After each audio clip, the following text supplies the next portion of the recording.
Siya nga pala guys, baka magtataka kayo. Ang ginamit ko diyan na sabaw na or tubig ay yung sabaw ng pinaghugasan ng rice.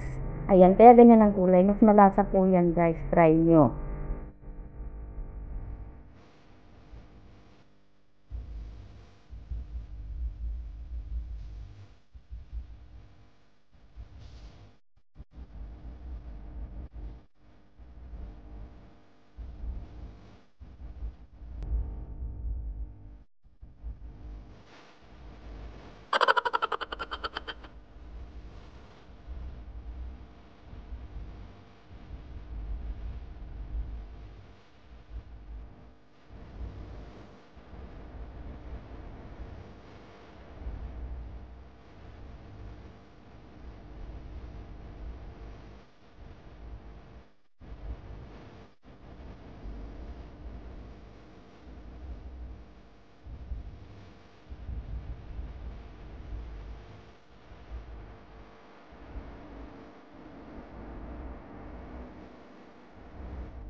So ayan guys, buburan natin ng magic sarap para mas malasa yung ating sinigang. So ayan, gawa yan ng magic.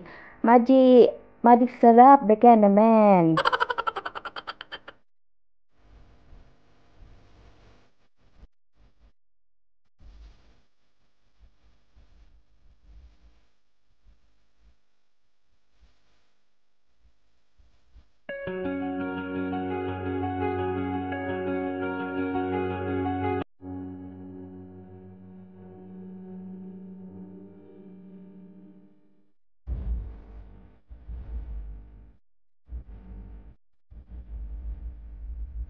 So ayan guys, tikman na natin kung tama ba ang timpla ng ating sinigang.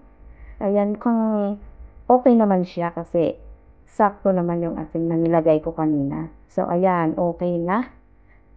At pakunin lang natin siya ng konti. Pagkatapos ay ilagay na natin yung talbos ng kamote at saka yung sili.